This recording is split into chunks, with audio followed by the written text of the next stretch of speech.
All right, let's talk Michigan Wolverines football coming off a massive victory over Northwestern, heading into obviously the most important game of the year. We know it. It's a massive showdown. Ohio State, Michigan, one of, if not the biggest football games, regardless, pro, college, all season long. But lost in all the news of preparation for this big game is a really smart hire the Wolverines are about to make. I think it's a great sign for the future of the Michigan program. I'm Nick, and this is Saturday Morning Inspection.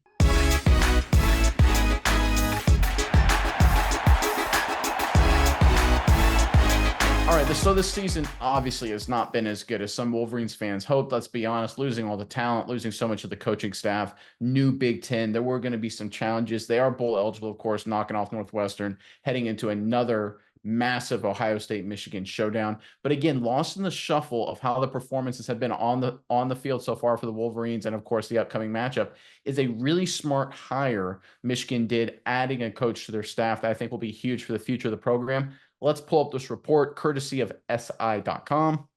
Biff Poggi joined Jim Harbaugh's staff at Michigan back in 2016 as an offensive analyst. He would eventually work his way to becoming the associate head coach under Harbaugh from 2021 to 2022 before taking the head coaching job at Charlotte. Poggi was often credited for being a critical piece in reshaping the culture at Michigan during that 2021 season. Meeting with the media on Monday, Moore was asked about the possibility of adding Poggi back to the staff in the near future. Yeah, it was great having Biff back. Moore said, I was very close with Biff. He worked with me directly when he was here. I'm excited. We'll work those things out, but definitely a possibility of having him back. Looking forward to it.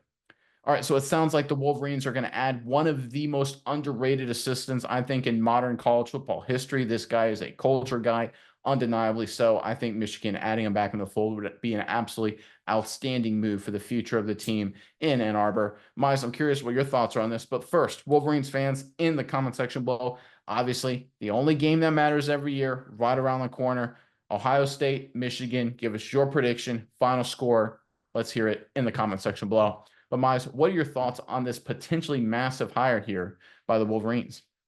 Yeah, Nick, I think this will be a really good hire for the Wolverines for a couple of different reasons. Specifically, looking at the years that Poggi was around 2021, 2022, what happened in those 2 years.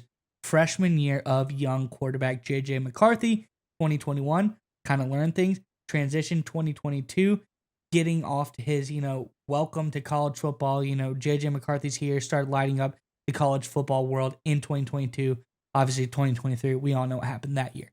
But nonetheless, Poggi was around for a lot of that and on the offensive side of the football, nonetheless, kind of just knowing the ins and outs of that offense and what was good. What is Michigan getting? They're getting a new 5-star quarterback to commit to them, to come down to the Wolverines in Ann Arbor, having him be a freshman next year. I think that's going to be pretty good for the Wolverines to have a guy that saw the development and growth of a guy like JJ McCarthy, knows the offensive side of the football, because I think that has been their downfall right now, is a lot of stuff on the offensive side of the football hasn't been as good as it needs to be. There's a lot of ups and downs at the quarterback position as well, going back and forth. Who's it going to be? Is it going to be Dave? Is it going to be Orgy? Is there, a lot of different stuff going on. I think they just can't find their footing. So any help and any stability Sherrone Moore can pull back from prior regimes, guys he's comfortable working with, guys that he trusts, I think those are going to be big moves going forward. Because whether you like it or not, Michigan and head coach Sherrone Moore, for everything they've lost, I don't think they've been absolutely horrible this year. There's been a lot of good things to hang your hat on. There's been a lot of bad things as well. But for everything this team was gutted from, coaching staff-wise, player-wise, guys that move on to the NFL, I think it was a tall task for anyone to come in and try to repeat a national championship. But what you can do is start to say, hey, we're not good enough.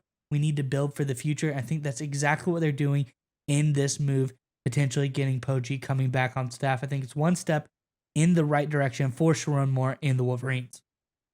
Yeah, I agree with everything you said there, but I've got another point that I think is really important. I love the fact that Sherrone Moore appears to be humbling himself a little bit, right? Obviously, he was an assistant coach. He won a lot of games when Harbaugh was dealing with the suspension crap last year when he was the acting head coach, essentially. And so he's a guy that coming into the season, he was a very hot name as an assistant, head coach of the defending national titles, Michigan Wolverines, one of, if arguably not the blue blood program in all college football history. Obviously, with that comes a lot of ego, a lot of attention. You get humbled a little bit by the way the season has gone, but still, I mean, it would be very easy for a guy in Sharon Moore's shoes, head coach of the Michigan Wolverines, coming off a national title, to say, "Yeah, I don't need help, right? I got this. I'll figure it out. I don't need to bring in a guy from a few years ago that I worked with before." Moore doesn't have that problem, right? We see some assistants when they take over programs, certainly see this a lot in the NFL, where they come into the fold and they're like, okay, I've got it. I was actually the genius behind the scenes. I'm going to run things my way 100%. And usually it flames out, right? There's a reason that the guy before you, the head coach that you learned from, was really good. He had a lot of good ideas and hired a lot of good people. Humble yourself enough to hire good people, smart people to make your team better. Nick Saban did that all the time. He always hired a bunch of offensive coordinators and defensive coordinators that were former head coaches that he was competing against. He was perfectly okay humbling himself, bringing in these guys because it would help Alabama win national titles. Sharon Moore is taking a very similar track here, and I think it's important for Michigan going forward to have that mindset from Moore, because one of the challenges following up a guy like Harbaugh, obviously a Michigan legend, there's going to be some concerns about maintaining the culture. Well, guess what? If they're able to pull off this hire, I think the culture will go back, or at least maintain where it needs to be for the Wolverines going forward. But overall, I just love the fact that Sharon Moore, despite all the attention, all the media, assistant head coach last season, everything he did down the stretch, he has the willingness and the ability to humble himself enough to bring in a former head coach, a guy who was assistant a few years ago. If they pull off this move, it sounds like they really are leaning that way. Whether they do it or not, honestly, the fact that Sharon Moore has that mentality, I think is a great sign for the future of this Michigan Wolverines program.